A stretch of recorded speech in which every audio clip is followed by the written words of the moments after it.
Hey guys, what's going on? This is the first in hopefully a new series of videos that I'm not sure what I'm going to call it yet. It's either going to be like GhostDragon's Guitar Garage or I don't know. I don't want to just talk exclusively about guitars, but that'll probably be the primary focus, but we'll see how it goes. I'm open to suggestions too. Anyways, one of the first things I want to talk about is I'm sure everybody has seen by now the Gibson Kirk Hammett video. And man, something about that video really rubbed me the wrong way because I felt like, okay, well, first let me clear the air that I don't care that Kirk Hammett signed a deal with Gibson. It does not seem like it's an exclusive deal because he later posted on Instagram about Gibson and ESP, and ESP still currently has all of his signature models on their website and they still have him listed as an artist. I think him and Hetfield, they have deals with ESP, but I don't think it obviously doesn't seem like they're exclusive deals because both of those guys play Gibsons on stage. Hetfield's used James Trussart, the metal guitars. I probably butchered that guy's name, and obviously the Ken Lawrence guitars. Kirk's used Gibsons and the Tuffle Birdfish, or that weird ass steampunk looking guitar that he played on the Judas Kiss on the Death Magnetic tour. So they've seemed like they've had some degree of freedom for a while. And Kirk has done a signature, it was a limited run, but he did do a signature Flying V. It was based on his old black Kill 'Em All V with Gibson back like early 2010s-ish, like 2013 or 14, somewhere in there maybe. I forget the exact date, but I know he's done something with Gibson before. But what rubbed me wrong about the video is it seemed like there was a little bit of revisionist history and a lot of ass kissing that I didn't really care for. Kirk kind of saying that Gibson was a big part of the first 4 or 5 Metallica albums. That just seems odd to me because for years it seemed like all the interviews I read with him, yeah, he used his V on Kill 'Em All and Ride the Lightning for all of his parts, but the Randy Rhoads V was the primary guitar for Master of Puppets for him, and ESP was primarily the driving force for Justice. And there's a lot of footage of them recording the Black Album in the studio, and most of the stuff you see, like the Unforgiven solo take where him and Bob Rock kind of get into it, that was an ESP. And I know like he used a Les Paul Custom for years for ballads. I think he still uses one. He used to use a black one. I think now he uses like a red one or greeny, and like a Gibson Flying V for The Day That Never Comes and some other stuff. But it just kind of seemed, I don't know, I kind of felt like he was giving Gibson maybe a little too much credit for making Metallica what they were, when really ESP probably played a bigger role in the long run than Gibson did. But maybe I'm just looking at it the wrong way. I don't know. Either way, I don't care that he went to Gibson. I hope that they don't primarily concern themselves with like custom shop models based on Greenie and his Black Flying V and shit like that. There's not a lot of Gibson guitars that are like iconic to Kirk. So I'm curious to see where they're going to go with this, and they did say they were going to do some stuff that we've never seen before, so I'm hoping they kind of, go the Dave Mustaine route, and there's like a Gibson and an Epiphone, and maybe a Kramer, I don't know, we'll see. Kirk's been using Super Strats for a long time, so that'd probably be a Kramer guitar, I don't know, but I am curious to see what they're going to do. I just hope everything isn't priced beyond the realm of reason. One thing I think nobody has really discussed on this is I really hope that this drives some competition between Gibson and ESP, because my hope being that with Gibson coming out with some Kirk Hammett guitars, maybe ESP will step up their Kirk Hammett signature guitars, because they're boring.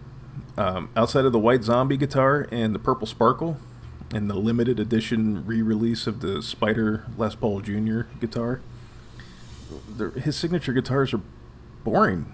The black super strat. Ew. So I'm hoping maybe they'll get a little bit more creative and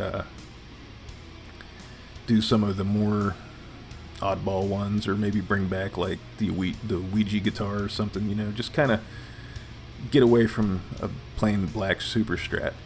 I'm also curious to see if maybe Gibson's going to lower Hetfield in, and maybe we'll see some Hetfield signature guitars, because it'd be nice if we could get a Explorer that's in line with what Hetfield plays, instead of the typical run-of-the-mill Gibson Explorer. If they brought back like the 84 Explorer. Actually, I think Epiphone should just bring back the 84 Explorer as a regular model anyways, because they'd sell gangbusters, but that's just me and my wishful thinking, so I don't have to pay $1,000 fucking on eBay. However, I will say, I'm not celebrating this the way some people are. There's a lot of guys that I've seen comments on the YouTube video and on social media like, oh, Gibson's embracing metal. Yeah, but are they really? Because, yeah, they're bringing in guys like Mustaine and Hammett and Matt Heafy, however you say his last name, has his Epiphone guitars and stuff like that they're revamping, but they're not radically different from what they're currently making. Like this Kirk Hammett V, it's going to be spec-wise pretty much a regular Gibson guitar. The Dave Mustaine stuff, spec-wise, is kind of regular Gibson guitars. With a banana headstock instead of the typical V headstock. You know, they're not really innovating anything or adapting to modern design choices. You know, you're still going to see 22 fret guitars, occasionally 24 frets. I think the Mustaine models are 24 frets. I'm sure some of these other Kirk Hammett guitars will be 24 frets.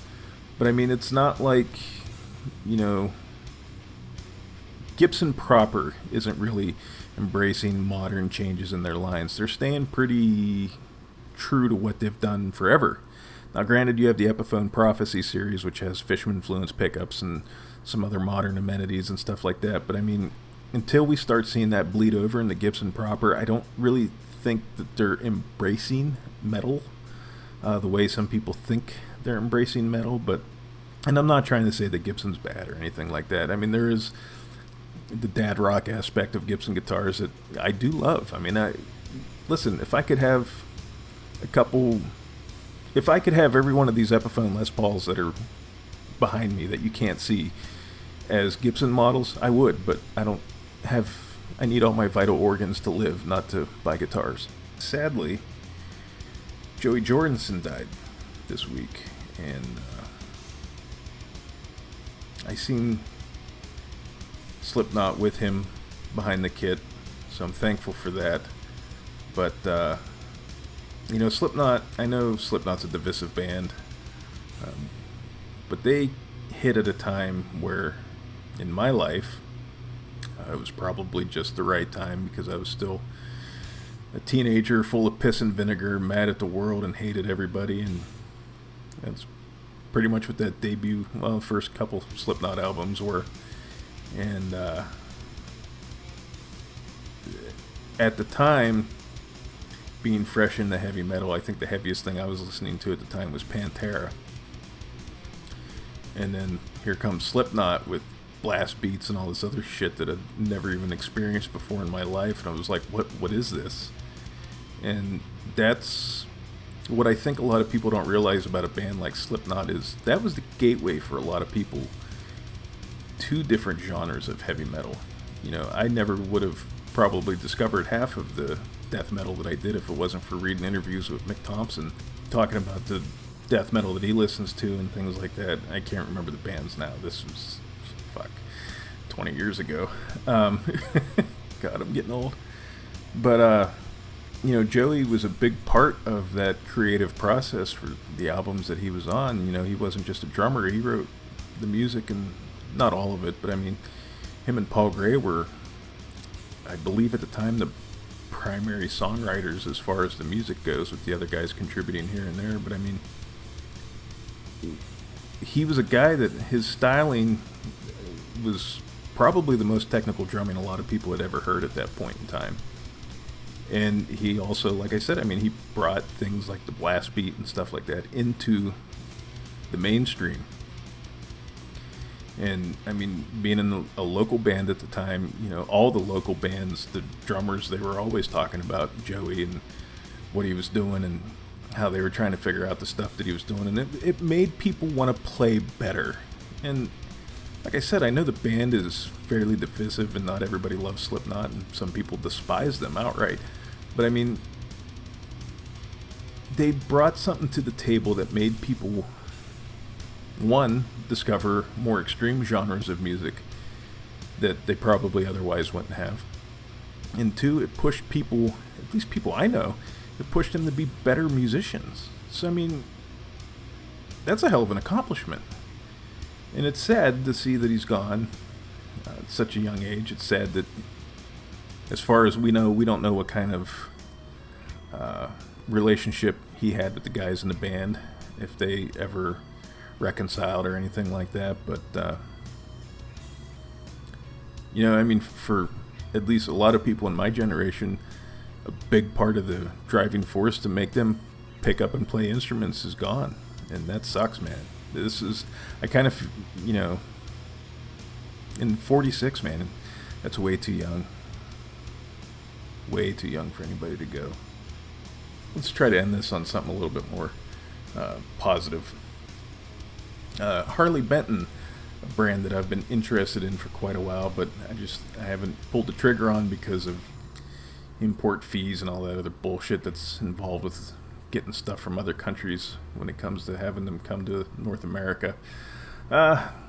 They released some pictures of the new finishes for its popular EX84 guitar, which is kind of an Explorer with a more blocky headstock, but I mean, you know what they're going for. And I believe the original ones, the bodies were slightly smaller than a regular Explorer. They were a little pointier. I don't understand the choice to have the toggle switch on the horn instead of over by the rest of the controls. That's just something that bugs me about those guitars. Same thing with the Gibsons and the Deans. I just don't like having that toggle switch over there. It just doesn't feel natural to try to whack it real quick when you're picking or whatever. But they released, looks like they're going to do a white, blue, shell pink, a satin black, and, well, it looks like they have a snow white and a vintage white. And instead of the Roswell pickups, it looks like now they're going to have an EMG 81 and an EMG 60. I'm sorry, it looks like you can have both options. The Roswell humbucker pickups are still an option if you want to pay a little bit less. And one of the things I noticed on Instagram when they showed this is people seem to think that they're trying to emulate the snakebite guitar, because there's this weird like cutout at where the back strap button is, and I don't think that's what they're doing, because the snakebite is clearly an ESP design that I'm sure is probably something that either them or Hetfield owns the trademark for. This, I think, is them trying to circumvent getting sued by Gibson, because I would be willing to bet they probably got some heat from Gibson over the first launch of this, because there was a point in time where Harley Benton had a very clearly Explorer inspired design a few years ago, and then they disappeared. And then they came out with these moderns, these 84 moderns, and I'm willing to bet Gibson threatened them, or at the very least sent them a cease and desist. And that's why you have this weird little cutout at the back of the guitar. They're neat, but not something that I think I'm going to pull the trigger on. The headstocks are atrocious. I wish they would have done something a little bit different there. It's like it can't tell if it wants to be the banana style headstock or if it wants to be like the headstock that ESP has on their LTD or the EX guitars that they make.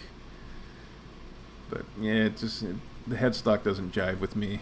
It's a little too weird looking. But you know, we'll see how they do. I'm sure they'll sell well. Harley Benton seem to sell pretty good, and the value for the money is, by all accounts, outstanding. So we'll see how they do. I thought about doing like a movie recommendation and a music recommendation, but I'm so behind on things that everything I'm listening to or watching is like I just finally watched The Irishman.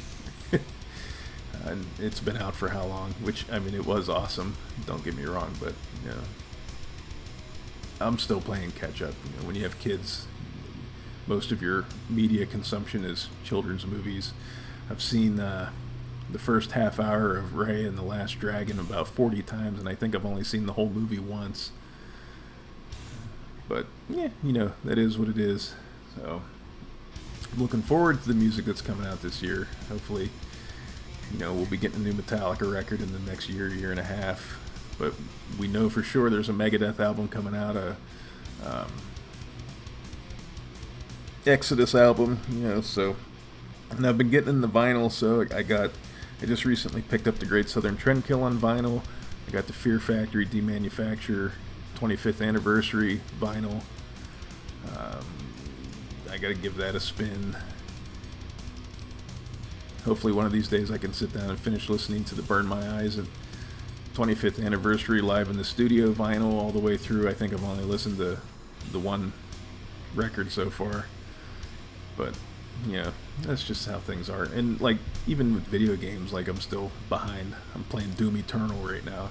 And I just played Doom 2016, like, 2 weeks ago. So, I'm not a good guy to probably recommend movies and music and all that stuff. So, we'll see. But anyways, like I said, I've been kind of rambling on for a little bit. And, you know, we'll see how this does and what kind of noteworthy things happen that I want to discuss and talk about, and we'll go from there and see if this becomes like a weekly or a bi-weekly thing. Probably bi-weekly, just for the sake of, I have an inconsistent schedule to begin with, so bi-weekly gives me a little bit more wiggle room, but we'll see how it goes. But anyways, guys, I want to thank you for taking the time to watch, and if you could rate, comment, and subscribe, or throw suggestions in the comments about maybe something I should look at, or what I should include in these videos or whatnot. So let me know. I'm open to constructive criticism. It's the only way to get better, right? So obviously, like, you know, fuck you, you suck, that's not constructive criticism. So try to keep it constructive. Alright guys, thanks for watching, and we'll see you in the next one.